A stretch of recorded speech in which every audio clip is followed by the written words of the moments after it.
Often on this show, I discuss unfair imprisonment of black men in comparison to white men. Today's story is a first for my show, as the perpetrator in question begged the court to keep him in prison for longer. Today, we will cover the story of Crazy Dave. My name is Sophia Talley, and this is True Crime in It.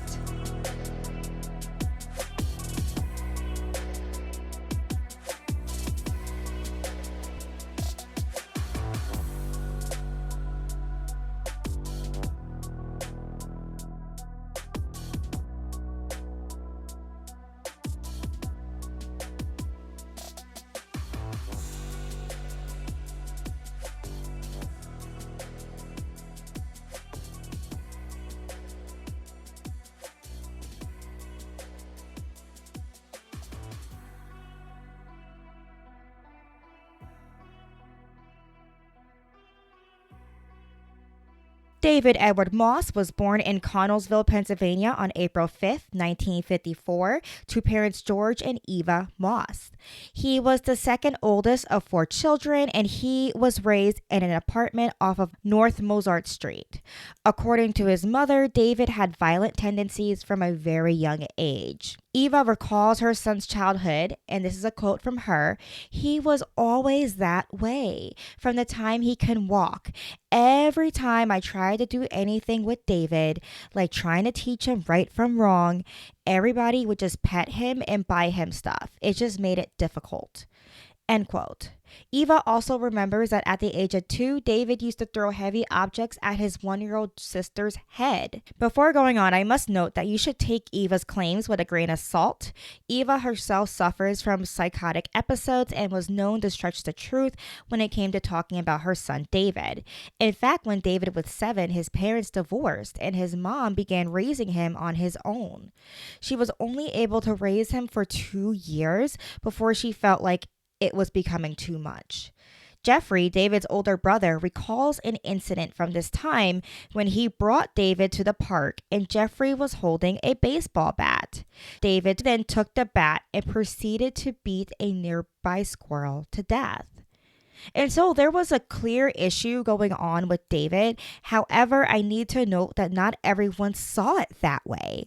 When David became too much for Eva to handle at the age of 9, she placed him in a psychiatric hospital for children. Now, the people who worked at this psychiatric hospital claimed that they did not see any troubling behavior with David.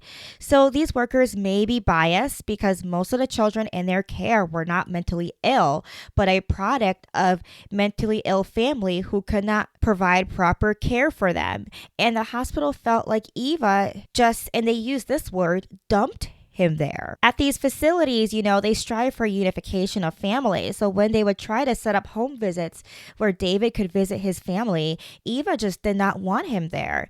And the facility did not find any evidence of David being violent or having troubling behavior. So they questioned Eva further, asking for specific incidents. And instead of giving specific incidents according to the facility, she said that she just doesn't want him at home, end quote, which is just so disheartening and unbelievably sad. I don't want to put blame on Eva because she had 4 kids of her own, suffered from a debilitating mental illness where she herself spent a month in a psychiatric hospital. And according to those around her, she was just barely functioning. Eva maintains that she did not willingly give up on David. She states, "I did love him. I put up with him for a long time. I didn't ask for them to take him. I would have kept him at home and tried to treat him like the rest." This statement in itself is enough for me to see that she just did not want him or treat him like his other siblings. And again, I can't blame her because as a mother, she can only give what she has. And with her being mentally ill herself, she just didn't have much to give. It's just sad all the way around. That being said, his brother Jeffrey believes that David was sexually assaulted as a young child by a family member, and he thinks that this is the root of David's issues. When David was 9, he set Jeffrey's bed on fire, and later that year, he tried to drown him by holding his head underwater when they were swimming in a lagoon. So David had violent tendencies pregnancies, but for whatever reason, the trained professionals at the psychiatric hospital just did not notice them. And that could be for many reasons, ranging from incompetence to just his behavior being triggered by his environment. When David was discharged from the hospital at age 13, he was then sent to live at a children's home where another boy coerced him into a kiss. And though David said that the attack did not go further than a kiss, it is believed that it did go further just based upon how the incident affected his life. Some news outlets speculate that the encounter could have been consensual and David could just have felt ashamed about his sexuality. And this incident just turned a switch in David's head, and it haunted him for the rest of his life. After this incident, David became violent towards the boys that lived with him at the children's home. In 1969, he choked a boy named Eddie while they were playing. As a man, years later, he writes in his diary, "For no reason at all, I started to choke him. I told him I was sorry, and he said it was okay. Eddie was the first person I hurt." End quote. Later, at the age of 15, David attempted to strangle a boy named Daniel with a rope for no apparent reason. The two were just sitting together watching TV. Of the incident, David wrote, "I could not stop. I had no reason to be doing this to him. I told myself this is enough and I quit, and then I let go of the rope, and Daniel fell to the floor. It was like I was trapped inside of me and someone else was trying to kill Daniel, and I could not stop." End quote. These incidents did not go unnoticed, and he was admitted again into a psychiatric hospital where he escaped and went back to his mother's house. And when he arrived there unannounced, he did not get the welcoming that he wanted. Eva held a knife to her son, telling him to get out or else she will stab him. Later, she apologized for this incident, but you can just imagine the trauma on both sides here. Your son, who has attempted murder twice, escapes from a psychiatric hospital and just shows up at your house. That's terrifying. And then on David's side, he just wanted to be with his mom, and he couldn't understand why she was rejecting him. Not knowing what to do with her son, Eva helped him to enlist in the military. By now, David was 17 and the year was 1971. So yes, we are in the midst of the Vietnam War at this point. And somehow, despite his medical history, possibly because they were looking for anybody at this point, David passed basic training and was stationed in Germany. And the structured life of the military seemed to help him. In the military, he became a pretty good bowler. I think his highest score was 297, and he was part of the Army Bowling League. And he often won awards and even cash prizes for his accomplishments in the sport. 3 years into his service, though, something in David just broke. Now, we only have David's side of the story here, but while in Germany, David befriended 13-year-old Jimmy McLister, the son of U.S. expats. David woke up in his room to find Jimmy sleeping on top of him, and both were naked. And though it is clear that David was grooming and assaulting Jimmy, who again was only 13, David felt that he was the one being attacked here. No sense. David then killed Jimmy a month later. Strangely, he planned the murder 7 months before, and he waited so long because he was waiting for Jimmy's hair to grow out, which obviously doesn't make any sense and just shows David's mental state at the time. And so he took Jimmy on a moped ride to the woods where he tied him to a tree and beat him to death. And he recalls after the incident, "I was angry with myself because I did not know what to do for the boy now. So I picked Jimmy up so I could take him deep in the woods to hide him. And after about 10 feet, Jimmy died in my arms. I put leaves over him to hide him, and then I left the woods." And he wrote all of this in his diary. David actually hid Jimmy's body in a bomb crater, and when the body was found, David claimed that he died as a result of a moped accident caused by teenagers tampering with his moped. But because of lack of evidence, David was only charged with manslaughter and was sentenced to 3 years in prison in Kansas. Now, Jimmy was beaten to death while David had no injuries.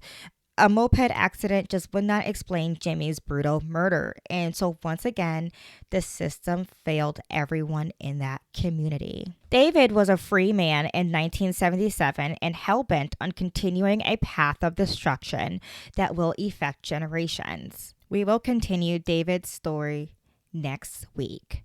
My name is Sophia Talley, and this is True Crime and Knit. For more information, including show notes, please visit www.thedrugknitter.com/truecrime.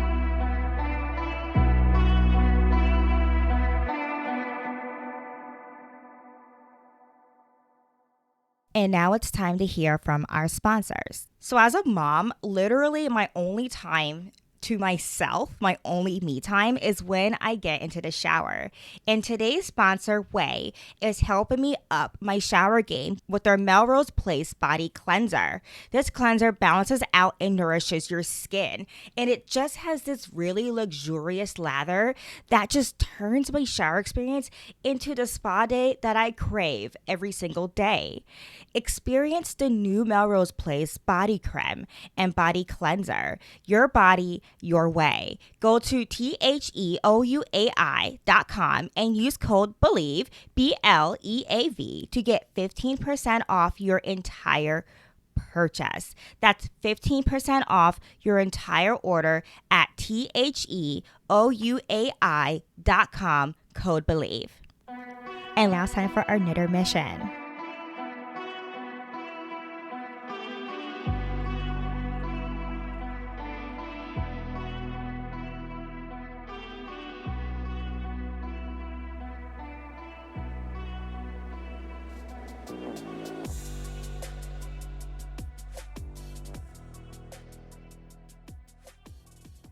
So I am super excited. I have my latest project on the needles, and I've been knitting it this whole time I was recording, but look at that. Is that a semi-afterthought pocket? This is my second design only that has a pocket, and I'm super excited about it. It's going to be super easy. You just throw in what this is, and if you're watching, you can see it. If you're not watching, you can't. But essentially, a semi-afterthought pocket is when you insert lifelines in your knitting where you want your pocket to go. So that way, when you're done knitting your garment, you can then go in and take out the lifeline, slip those stitches onto your needles, and just start knitting your pocket without too much of a hassle. It's pretty cool, and it just creates a nice clean pocket. I don't like pockets that are just tacked on the outside. I like my pockets to be on the inside. It looks better, it's cleaner, and it just holds up better in my opinion. So I'm super excited to have this method out, and I'm going to be looking for testers soon. So if you would like to test for me, make sure you join my mailing list and make sure that you are following me on Instagram, because that's where you're going to find all of my call for tester posts. And the cool thing about this sweater is that it costs $30 to make. I'm using Wool Ease by Lion Brand. It's one of my favorite yarns, and what I like about it, it's about like $4 to $5 a skein, and it's quite a big skein. It's 85 grams, which is pretty good, and it's worsted weight, so you get quite a bit of yardage out of that. And what's cool is that it's a wool acrylic blend, so you get all the goodness of wool where it's easy to block and it's warm, but you get the affordability of the acrylic mixed in there, along with the easy to care for. So this yarn, I can literally knit my sweater and then throw it in the washer and dryer, and it will look just fine. Like, it's amazing, and that's why I like it. And you can buy this yarn anywhere. You know, I love supporting small companies and small businesses, but I also like the accessibility of store-bought big box store yarn, and finding yarn that can put up with years and years of use and be affordable. So that's pretty much my goal recently since the Great Panini Press. I'm super excited with this particular yarn, Woolies, and they make a thicker Woolies. I think it's called Thick and Quick, and it's not my favorite. It's loosely plied nowadays, and it's super soft, which means that it will pill very easily.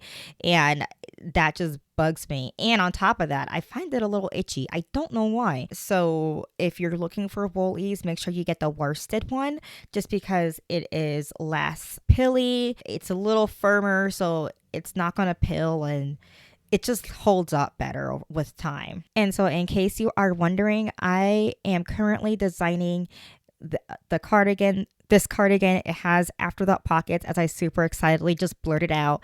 But what I also like about it is instead of shaping on the sides, I have ribbing. And I just noticed this little tidbit. Ann Budd wrote about it in her book and Top Down Sweater Making. And I never noticed this tidbit before. And I've seen people use ribbing as a way to add shaping to a sweater without adding shaping to a sweater, so that way it can fit the body better, because ribbing is more elastic, it stretches. And so I was super intrigued by that. And I also like the way ribbing looks against reverse stockinette. It just pops out nicely. And I plan on carrying the ribbing all the way up to the shoulders. It's going to be a drop sleeve. I'm going to cast on stitches in ribbing for the drop sleeve to make it look, kind of cool. And it's going to be super simple construction, beginner friendly, but it's going to look cool. And my favorite part about this sweater is that it's in reverse stockinette, okay? But the problem with reverse stockinette, when you do your sleeves in the round, you're going to be purling until your thumbs fall off. And so what I plan on doing is knitting the sleeve inside out. And this is a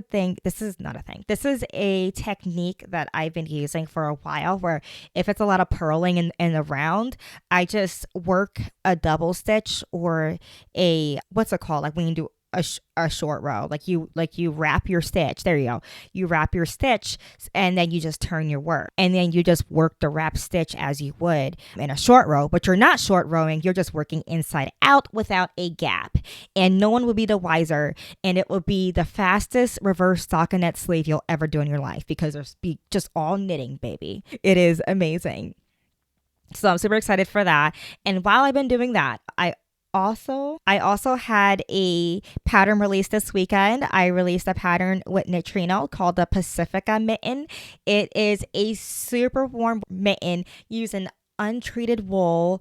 And what I adore about it is that it's literally 20 degrees where I live right now. And when I was taking photos of the sample, I'm wearing it, and it's just so cozy and warm. And usually when it comes to mittens and warmth, it's mostly if you have thrummed mittens, or if it's a really tight gauge that took forever. And, but this is a kind of like Aran weight yarn, a bigger gauge. And the warmth really came from the Gansey motifs within the mitten. And a Gansey motif is essentially when you work knits and purls to form a pattern. So you may have noticed diamond shapes in knitting, or heart shapes, or zigzags, and it's usually just purls stitches artfully arranged to create that. Well, it doesn't just look nice when you do Ganseys, but it also adds thickness and warmth to the garment. And that's kind of the whole point of them, was to add warmth.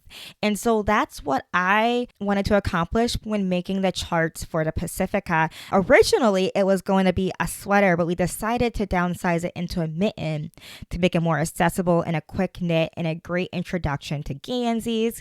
And so I highly recommend, if you want to practice your chart reading, this pattern is a great one to start with, okay? Because not only has it been tested, so the chart's correct, but also because it uses the app Neutrino, where have your access to your pattern on your phone, tablet, whatever you got, and then it will tell you what each stitch is in the chart. You can click a stitch and it will show you an informational video on how to work that stitch. And it helps you keep track of what rows or rounds you've done so far. So if you are afraid of charts, Neutrino is definitely the way to go, because they break it down for you, and it's a woman-owned business, and they're not paying me to say this, FYI. This is just something that I strongly believe in. And last but not least, before I go, I do want to mention my book is out on Amazon, and it would really help if you guys write reviews on Amazon, I woke up to a great surprise this week. My book was #1 bestseller in the fashion category and in the textile category. So I was super excited about that. I don't know how this happened. I don't know. I'm still in shock, and as a result, I'm speechless. Like I'm completely speechless. So I just want to thank you guys for all of your love and support. And if you love the book, I've been getting some great feedback from you guys that I absolutely enjoy reading all your emails and things like that. But if you did love it, don't forget to leave a review on Amazon so that way everyone can just see and it'll just help me out. So anyway, that was an intermission, and we will be back with part 2 of this episode next Monday. Bye.